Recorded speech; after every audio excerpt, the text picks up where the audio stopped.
سلام به همه تریدر عزیز، امیدوارم که حالتون خوب باشه. امروز با جلسه آخر دوره 0 تا 100 تکنیکال در خدمتتون هستم. میخوام یه جمع‌بندی داشته باشم در رابطه با دوره و در رابطه با این صحبت کنم که خب اگر تا این جای دوره همراه ما بودید و این دوره رو دیدید، قطعا برای شما که تازه کار هستید این دوره خیلی مفید بوده. چون شما بخواید به هر سبک معاملاتی رو شروع کنید، چه ICT RTM یا هر سبک معاملاتی دیگه ای باشه، واقعا لازم دارید که خب با این بیسیک ها آشنا باشید و اگر با این بیسیک ها آشنا نباشید نمیتونید اون سبک معاملاتیتون رو انتخاب کنید و روی اون سبک فوکوس کنید. و برای یادگیری همین مواردی که من گفتم، اگر یه چرخی توی فضای اینستاگرام بزنید ببینید که خب یه سری از افراد هستن خیلی راحت این موارد رو یه ذره بال و پر دادن، یکم زیاده گویی کردن و این دوره ها رو خب چند میلیون تومن به شما میفروشن خیلی راحت. و شما وقتی که وارد بازار مالی میشید، 1 سال 2 سال 3 سال میگذره، میبینید که خب مثلا اون دوره‌ای که مثلا وقتی تازه وارد بازار مالی شده بودید 10 میلیون 15 میلیون بابتش هزینه کرده بودید، ببینید که چقدر بیسیک و موتور بوده و فقط به درد افرادی میخورده که خب بخوان یه آشنایی با بازار مالی داشته باشن. خب واقعا لازم نیستش که بابت اون دوره ها هزینه ای بشه، به خاطر اینکه میگم اون فقط یه بال و پر اضافه دادن که بخوان این مبلغ رو از شما بگیرن. و حالا ما توی این دوره کاملا رایگان تمام این موارد رو گفتیم. برای شمایی که تازه کار هستی، تازه وارد بازار مالی شدی، تمام این موارد کامل بر شما، کامل به طوری اینکه این موارد رو ببینی و یاد بگیری میتونی بری سراغ یه منتور حرفه‌ای که این سبک معاملاتی رو شروع کنی و دیگه دنبال این بیسیک های بازار رو نمیدونم اینکه کنده چیه، روند چیه، مثلا اینجور چیز اصلا نباشی. خب موردی که هست اینه که حالا یه صحبتی کنیم در رابطه با مواردی که توی این جلسات گفتیم. جلسه اول در مورد این گفتیم که خب پشت پرده بازار مالی خیلی از افراد هستن که فقط به فکر اینن که خدایی نکرده جیب این مردم رو خالی کنن. ما در مورد اون افراد صحبت کردیم که چجوری شما بتونید افراد رو شناسایی کنید و تو دام این افراد نیفتید. مورد بعدی در مورد این صحبت کردیم که ابزارهای مورد نیاز شما برای ترید توی این بازار چی و به چه ابزارهایی نیاز دارید.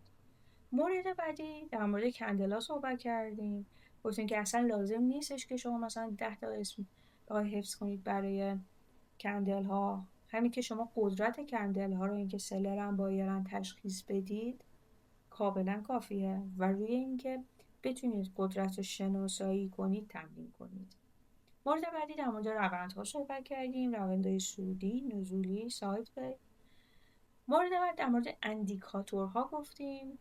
اندیکاتورها هم گفتیم همونطور اصلا لازم نیست شما دونه دونه همه اندیکاتورها رو برید بررسی کنید یاد بگیرید. همین که بدونید مثلا هر اندیکاتوری مثلا چی رو به ما نشون میده واقعا کافیه. مثلا که مثلا مکدی و RSI مثلا خب مومنتوم استفاده میشه، مثلا در همین حد کافیه. اگر شما بعدا نیاز داشته باشید به یکی از این اندیکاتورها توی استراتژیتون، میتونید صرفا برید همون آموزش ببینید.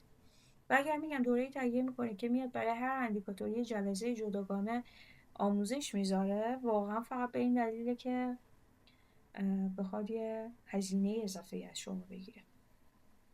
مورد بعدی در مورد سشن های معاملاتی صحبت کردیم، اینکه تو چه سشن های معاملاتی حجم معاملاتی بیشتری و بهتر ما توی اون سشن ها تریدمون رو داشته باشیم، از چه ابزارهایی استفاده کنیم برای اینکه اون سشن معاملاتی رو راحت تر پیدا کنیم. در مورد فرکتال صحبت کردیم، اینکه تایم فریم های ما مولتی تایم فریمن، 1 دقیقه 15 دقیقه 1 ساعت، این تایم فریم ها هیچ فرقی با هم نداره. فقط تایم فریم بالامون یه پیکچر بزرگتر، یه تصویر بزرگتر از تایم فریم پایین ماه و ما باید یه دیدگاه پایین به بالا و بالا به پایین در بازار داشته باشیم و صرفا تک تایم فریم نمیتونیم موفق باشیم توی این بازار.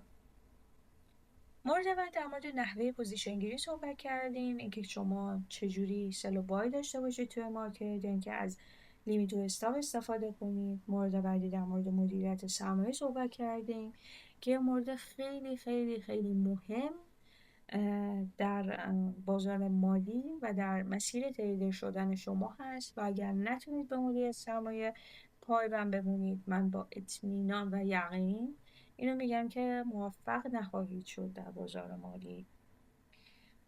در مورد مدیریت سرمایه صحبت کردیم، در مورد اینکه مثلا چه انواع مدیریت سرمایه‌ای هست که عموما مردم و تریدرها از اونها استفاده میکنن. مورد بعد در مورد این صحبت کردیم که خب شما حالا با این دانشی که تا اینجا دارید و اینکه بیسیک ها مبانی بازاری یاد گرفتید، چطوری سبک معاملاتیتون رو انتخاب کنید. حالا گفتیم که حالا بنا به اون تایمی که تو روز و هفته حال خالی دارید، یا مثلا اون سطح صبور بودنتون یا عجول بودنتون، بنا به اینا شما میتونید سبک معاملاتیتون رو انتخاب کنید. خب تا اینجا در مورد اینا صحبت کردیم و کاملا کافیه برای کسی که میخواد با بیسیک آشنا بشه. از اینجا به بعد کاملا تخصصی میشه، شما میرید سراغ یه سبک، روی همون سبک کار میکنید، تکرار تکرار تکرار تا اینکه به سوددهی برسید. پیشنهاد من اینه که برید روی یه سبک کار کنید، انقدر بکتج بگیرید، استراتژیتون رو بهینه کنید و این سیکل سودده شدن رو انقدر تکرار کنید و استراتژیتون رو بهینه کنید که کم کم به اون موفقیت برسید. و حتما اون حالا برای ایده گرفتن که حالا چجوری استراتژی بنویسید، یه آموزشی داریم در رابطه با استراتژی ترندلاین که میتونید نگاه کنید و کاملا یه ایده بگیرید برای نوشتن استراتژیتون. و یک آموزشی هم داریم در خصوص پلن معاملاتی که باز اون آموزش هم میتونید نگاه کنید که وقتی سبک معاملاتیتون رو یاد گرفتید چجوری پلن معاملاتیتون رو بنویسید. خب تا اینجا در مورد این موضوع صحبت کردیم. از اینجا به بعد این دوره ما تکمیل میشه و ما میریم با جزئیات بیشتری در مورد هر موضوعی صحبت میکنیم. مثلا در مورد فرکتال حالا میایم با جزئیات بیشتر صحبت بکنیم، در مورد اندیکاتورها حالا میگم دوره های مختلف میاد، هر اندیکاتور رو تو یه جلسه میگه و بابت اون موضوع ممکنه از شما هزینه بگیره، ولی از این به بعد ما میخوایم مثلا بیایم حالا اون اندیکاتورهایی که خیلی میتونه کاربردی باشه، مثلا شما توی نقطه ورود و خروجتون ازشون استفاده کنید، در مورد اونا صحبت کنید و در مورد موضوعاتی که ممکنه بیشتر توی بازار مالی و توی ترید نیازتون باشه در مورد اونا باهاتون صحبت کنید. امیدوارم که تا اینجای دوره براتون مفید باشه.